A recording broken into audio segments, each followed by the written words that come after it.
세계에는 수많은 문자가 존재합니다.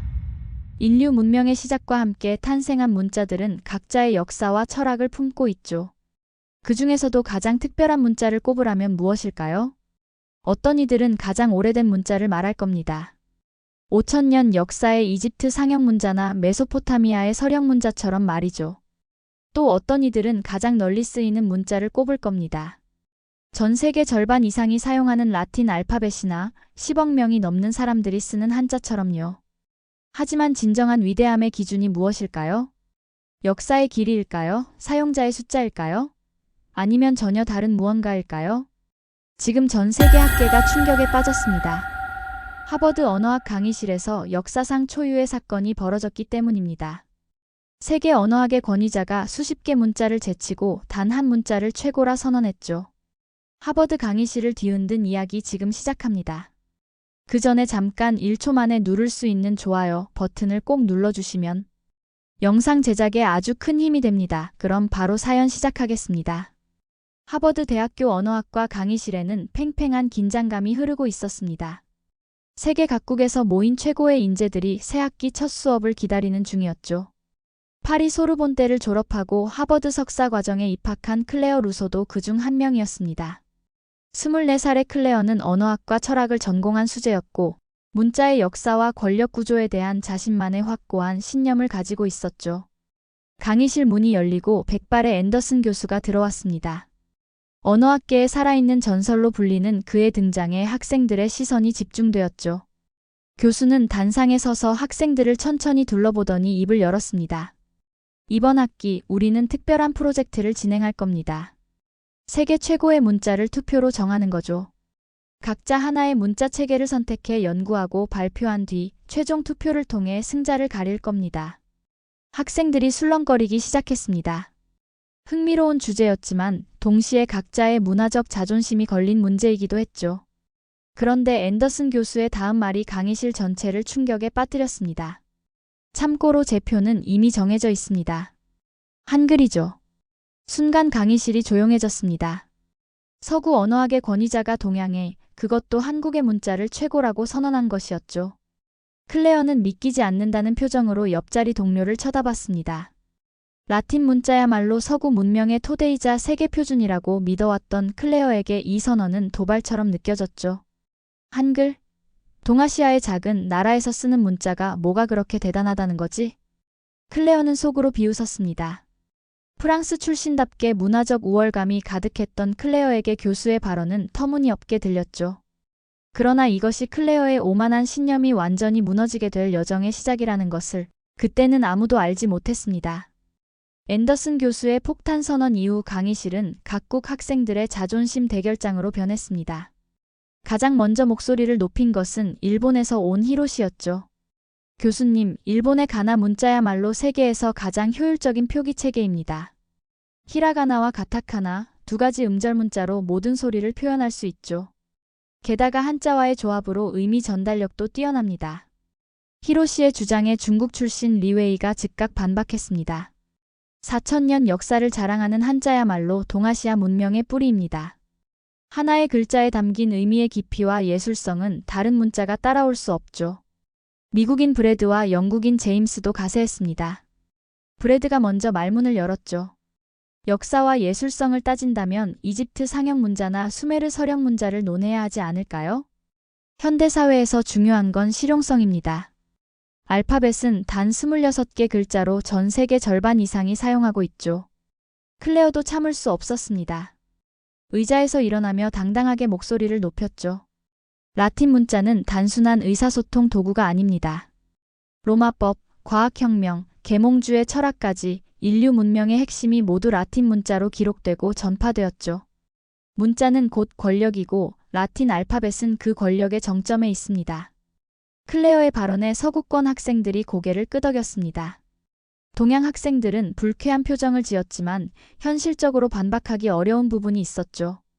세계 공용어인 영어, 국제 학술 언어인 라틴어, 모두 알파벳을 사용하고 있었으니까요. 이런 열띤 논쟁 속에서 한글은 철저히 무시당했습니다. 아무도 한글을 거론하지 않았고 관심조차 보이지 않았죠. 마치 존재하지 않는 문자처럼 취급받았습니다. 그러나 앤더슨 교수는 조용히 미소를 지으며 학생들의 논쟁을 지켜보고 있었죠. 마치 곧 일어날 반전을 예견하는 것처럼 말입니다. 일주일 후 발표 문자를 선택하는 시간이 돌아왔습니다. 학생들은 예상대로 자국의 문자를 선택했죠. 히로시는 가나, 리웨이는 한자, 브래드와 제임스는 알파벳을 맞기로 했습니다. 아랍 학생은 아랍 문자를, 인도 학생은 데바나가리 문자를 선택했죠.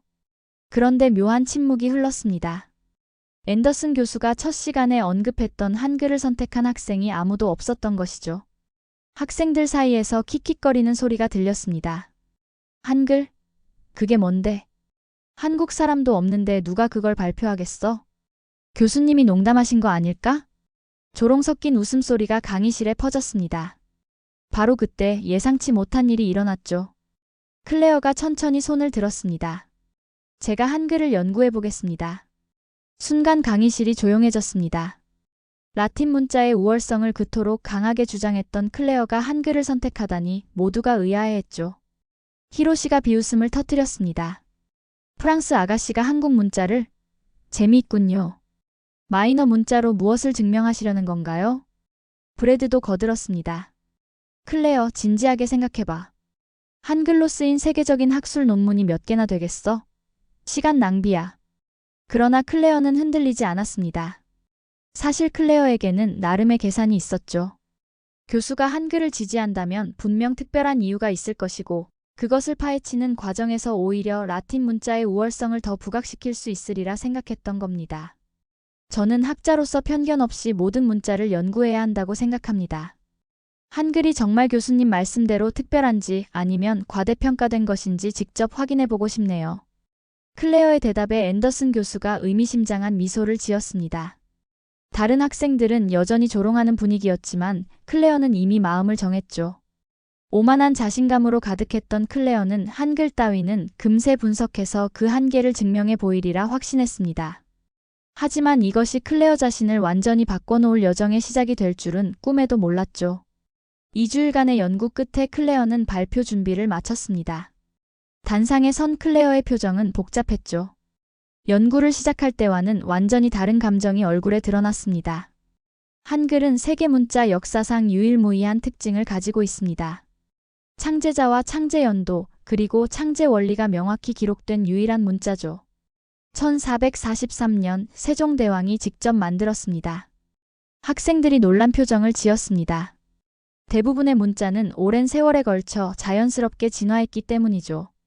클레어는 화면에 한글 자음을 띄웠습니다. 더 놀라운 건 그 설계 원리입니다. 자음은 발음할 때 사용하는 발음기관의 모양을 본떠 만들었죠. 기역은 혀뿌리가 목구멍을 막는 모양, 니은은 혀끝이 위심몸에 닿는 모양, 미음은 입술 모양, 시옷은 이의 모양, 이응은 목구멍의 모양입니다. 리웨이가 의심스러운 눈빛으로 물었습니다. 그게 정말 과학적이라고 할 수 있습니까? 단순한 상형 문자 아닌가요? 클레어는 고개를 저었습니다. 연구를 통해 알게 된 사실들이 클레어 자신도 놀라게 했었죠. 아닙니다. 현대 음성학 이론과 완벽히 일치합니다. 세종대왕은 600년 전에 이미 좋은 위치와 좋은 방법을 정확히 이해하고 있었던 겁니다. 게다가 기본 글자에 획을 추가해 소리의 세기를 표현하는 체계적 확장 방식도 갖추고 있죠. 기역에서 키읔, 디귿에서 티을로 확장되는 방식 말입니다. 브래드가 반박했습니다. 그래도 실용성은 어떻습니까? 알파벳은 전 세계에서. 클레어가 그를 제지했습니다. 한국의 문맹률을 아십니까? 0%입니다. 유네스코 조사에 따르면 한글은 세계에서 가장 배우기 쉬운 문자로 선정되었습니다. 한국 어린이들은 평균 2년 안에 읽고 쓰기를 마스터합니다. 영어권 어린이들이 7년에서 8년 걸리는 것과 비교하면 놀라운 차이죠.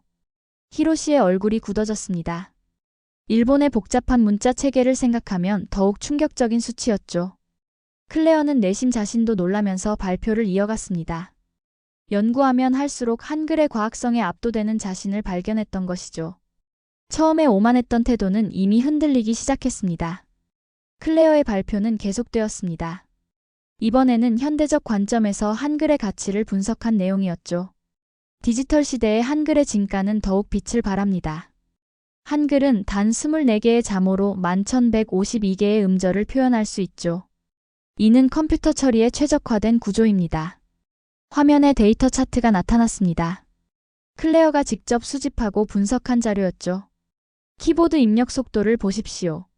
같은 내용을 입력할 때 한글이 영어보다 평균 7배 빠릅니다. 음절 단위로 조합되는 특성 때문이죠. 중국어 입력법과 비교하면 그 차이는 더욱 극명합니다. 제임스가 고개를 갸웃거렸습니다. 그건 단순히 언어의 차이 아닌가요? 문자 자체의 우수성과는 무관한. 아닙니다. 클레어가 단호하게 대답했습니다. 인공지능 음성 인식 정확도를 보면 알 수 있죠. 구글의 음성 인식 시스템에서 한국어의 정확도가 98%로 세계 최고입니다. 영어는 95%, 중국어는 92%죠. 이는 한글의 음소 문자적 특성과 규칙적인 구조 덕분입니다. 브래드의 표정이 당황스러워졌습니다. 미국인으로서 영어의 우월성을 의심해 본 적이 없었던 그에게 이런 데이터는 충격적이었죠. 클레어는 더 나아갔습니다. 스마트폰 시대에도 한글의 장점은 두드러집니다. 천지인 방식이나 나랏글 방식처럼 단 몇 개의 버튼만으로 모든 글자를 입력할 수 있죠. 이는 한글의 조합 원리가 얼마나 체계적인지 보여주는 증거입니다. 클레어 스스로도 믿기 어려운 결론에 도달하고 있었습니다. 처음엔 한글의 한계를 증명하려 했던 연구가 오히려 그 우수성을 입증하는 방향으로 흘러가고 있었죠. 발표를 하면서도 클레어는 내적 갈등을 느꼈습니다. 라틴 문자의 우월성을 믿어왔던 자신의 신념이 흔들리고 있었던 겁니다. 강의실의 분위기도 완전히 바뀌어 있었습니다. 처음의 조롱과 무시는 사라지고 모두가 진지한 표정으로 클레어의 발표에 집중하고 있었죠. 특히 앤더슨 교수의 만족스러운 미소가 클레어의 시선을 끌었습니다. 마치 예상했던 결과를 확인하는 듯한 그 표정이 클레어를 더욱 복잡하게 만들었죠. 발표가 끝나자 히로시가 벌떡 일어났습니다. 얼굴이 붉어진 채 격앙된 목소리로 말했죠. 잠깐만요. 클레어 양이 놓친 중요한 사실이 있습니다. 한글이 그렇게 독창적이라고 하지만 실제로는 일본 대마도의 고대 문자인 아이루 문자를 모방한 것입니다. 진짜 원조는 일본이죠. 강의실이 술렁거렸습니다. 한국계 학생 몇 명이 발끈했지만 히로시는 자신만만하게 자료를 꺼내들었죠. 여기 증거가 있습니다. 대마도에서 발견된 신대 문자, 일명 아이루 문자는 한글과 놀라울 정도로 유사합니다. 세종대왕이 이를 참고했다는 건 명백한 사실이죠. 몇몇 일본 학생들이 고개를 끄덕였고 다른 학생들도 흥미로운 듯 히로시의 주장에 귀를 기울였습니다. 클레어도 당황한 표정을 지었죠. 연구 과정에서 이런 주장을 접하긴 했지만 명확한 반박 자료를 준비하지 못했던 겁니다. 바로 그때 앤더슨 교수가 일어났습니다. 온화했던 얼굴에 차가운 표정이 스쳤죠. 히로시 군, 그 주장의 출처가 어디입니까? 일본의 여러 학자들이. 구체적으로 누구입니까? 그리고 그 아이루 문자의 연대 측정 결과는요? 히로시가 머뭇거렸습니다. 교수는 칠판에 연도를 적기 시작했죠. 한글 창제 1443년. 아이루 문자가 처음 발견되었다고 주장된 시기 1728년. 무려 300년 가까이 차이가 납니다. 게다가 그 문자라는 것도 에도 시대의 위조품으로 이미 학계에서 판명났죠. 교수는 히로시를 똑바로 바라봤습니다. 더 중요한 건 아이루 문자는 체계적인 창제 원리가 전혀 없다는 점입니다. 단순히 한글을 흉내낸 조잡한 모방품에 불과하죠. 일본의 일부 국수주의 학자들이 퍼뜨린 유사 역사학을 하버드 강의실에서 주장하다니 실망스럽습니다. 히로시의 얼굴이 새빨갛게 변했습니다. 반박하려 했지만 교수의 권위와 명확한 증거 앞에서 아무 말도 하지 못했죠. 다른 일본 학생들도 고개를 숙였습니다. 앤더슨 교수는 모든 학생을 둘러보며 말했습니다. 학문은 진실을 추구하는 것입니다. 민족주의적 허영심으로 역사를 왜곡하는 것은 학자의 자세가 아니죠. 한글의 독창성과 과학성은 이미 세계 언어학계가 인정한 사실입니다. 강의실에는 무거운 침묵이 흘렀습니다. 클레어도 충격을 받았죠. 교수의 단호한 태도와 명확한 팩트체크가 인상적이었습니다. 동시에 자신이 연구한 한글의 가치가 더욱 확실하게 느껴졌죠. 앤더슨 교수는 자리에 앉지 않고 강단 앞으로 걸어 나왔습니다. 부드러운 목소리로 이야기를 시작했죠. 한글의 진정한 위대함은 과학성에만 있는 게 아닙니다. 그 창제 동기를 아십니까? 학생들이 고개를 저었습니다. 교수는 천천히 설명을 이어갔죠. 세종대왕이 한글을 만든 이유는 단순했습니다. 억울한 일을 당해도 그를 몰라 호소할 수 없는 백성들을 위해서였죠. 실제로 한글 창제를 발표한 서문에 이렇게 적혀 있습니다. 나란 말이 중국과 달라 한자와 서로 통하지 않으니 어리석은 백성이 말하고자 하는 바가 있어도 마침내 제 뜻을 펴지 못하는 사람이 많다. 내가 이를 가엾게 여겨 새로 28글자를 만드니 사람마다 쉽게 익혀 날마다 쓰는데 편하게 하고자 할 따름이다. 클레어의 눈빛이 흔들렸습니다. 문자를 권력의 도구로만 생각했던 자신과는 정반대의 철학이었죠. 교수는 계속했습니다. 당시 조선의 지배층은 한자를 독점하며 지식과 권력을 유지했습니다. 그런데 왕이 스스로 그 독점을 깨뜨린 거죠. 신하들의 극심한 반대에도 불구하고 말입니다. 심지어 지편전 학자 최만리는 문자를 만드는 것은 오랑캐나 하는 짓이라며 반대했죠. 리웨이가 놀란 표정을 지었습니다. 중국 중심의 세계관에 익숙했던 그에게도 충격적인 이야기였죠. 세종대왕은 단지 문자를 만든 게 아닙니다. 혁명을 일으킨 거죠. 지식의 민주화, 정보의 평등화를 600년 전에 실현하려 했던 겁니다. 그것도 절대 왕정시대의 왕 스스로가 말이죠. 클레어는 깊은 충격에 빠졌습니다. 라틴 문자를 생각해봤죠. 로마 제국의 지배 도구였고 중세 교회의 독점물이었으며 식민지 지배의 수단이 되기도 했던 문자. 그에 비해 한글은 처음부터 약자를 위해, 평등을 위해 만들어진 문자였던 겁니다. 문자는 단순한 기호가 아닙니다. 교수가 클레어를 바라보며 말했습니다. 그 안에는 창제자의 철학과 시대 정신이 담겨 있죠. 한글에는 사랑이 담겨 있습니다. 백성을 향한 왕의 사랑, 인간에 대한 존중 말입니다. 클레어의 오만했던 확신이 완전히 무너지는 순간이었습니다. 문자가 권력이라고 믿었던 신념이 흔들렸죠. 한글은 권력이 아니라 사랑에서 태어난 문자였던 겁니다. 클레어는 처음으로 자신이 틀렸을지도 모른다는 생각을 했습니다. 아니, 이미 마음속 깊은 곳에서는 인정하고 있었죠. 한글이 정말로 특별한 문자라는 것을 말입니다. 최종 투표 날이 되었습니다. 모든 학생의 발표가 끝나고 이제 세계 최고의 문자를 선정할 시간이었죠. 투표는 비밀 투표로 진행되었고 앤더슨 교수가 직접 개표를 했습니다. 결과를 발표하겠습니다. 한글 48표, 알파벳 4표, 한자 2표, 나머지 문자 각 1표. 강의실이 술렁거렸습니다. 50여 명의 학생 중 48명이 한글을 선택한 것이었죠. 압도적인 결과였습니다. 심지어 일본 학생들까지 대부분 한글에 표를 던진 것이 분명했죠. 앤더슨 교수가 미소를 지었습니다. 이제 여러분 모두에게 한글 이름을 지어드리겠습니다. 한글을 제대로 경험해 보시죠. 교수는 학생들의 이름을 하나씩 한글로 적어주기 시작했습니다. 클레어 차례가 되었을 때 교수는 클레어 루소라고 정성스럽게 적어주었죠. 읽어보세요. 클레어가 천천히 소리내어 읽었습니다.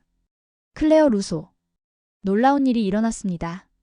프랑스어 발음이 한글로 거의 완벽하게 표현된 것이었죠.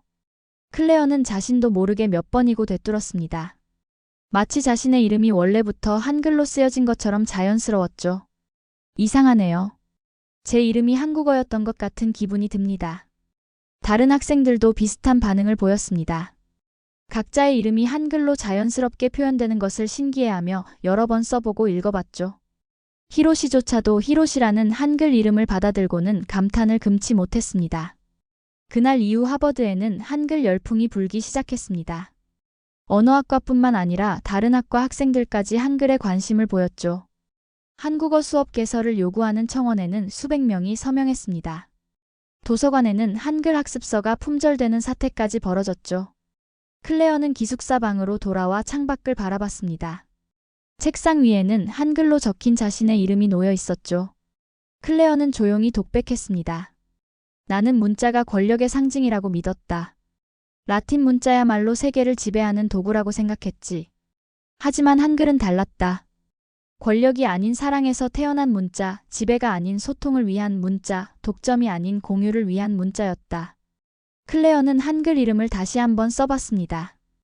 획 하나하나에 정성을 들여 천천히 적었죠. 이제 알겠어.